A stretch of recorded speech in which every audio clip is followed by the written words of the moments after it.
Ok, sau đây đó khné vừa mới chụp nhưng mà tiếp channel video channel nó ngay nè đó khné ngay này cứ nhôm trong mà hai prap cái claim mới nằm bài chơi chun tại nè đó khné tại muốn chơi chung cùng lên chui subscribe cho nhà cả đăng nằm bài chụp lại chật bao nhiêu bao sen chụp bên chân ở video mới ní cùng lên chui lại mà nè mồi bò ngay này cứ nhôm trong prap bị độ bia mơ nó không safari đôi chỉ dương mơ rừng ép sim sen rồi có mơ YouTube rồi có mơ ở web sen đại dương chọn trâu cá nó về đại dương mơ tổ can gọi là sa thề nát rồi có private របស់យើងហ្នឹងហើយអ្នកនរគ្នាអញ្ចឹងបើសិនជាអ្នកនរគ្នាចង់មើលកន្លែង private របស់យើងអាចកំណត់បានអ្នកនរគ្នាអានេះគឺនៅលើ tab public របស់យើងហើយមួយនេះគឺនៅពេលដែល private យើងចង់មើលជា YouTube ឬក៏ជារឿងអីផ្សេងលុះត្រាតែយើង scan មុខទើបអាចមើលនៅក្នុង private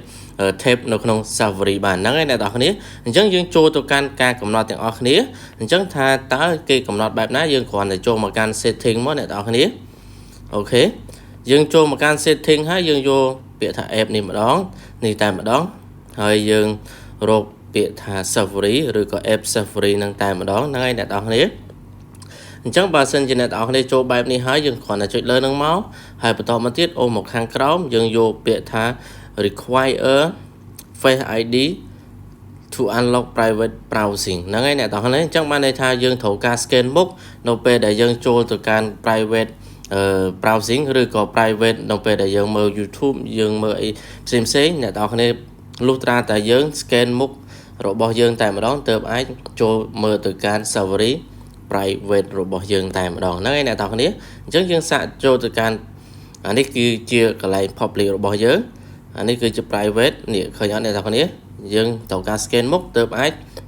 ចូលមើលបានឃើញអត់អញ្ចឹងបើសិនជាអ្នកនរគ្នាចង់មានសុវត្ថិភាពថាអ្នកនរគ្នាបានចូលមើលទៅកាន់ YouTube ឬក៏មើលរឿងអីផ្សេង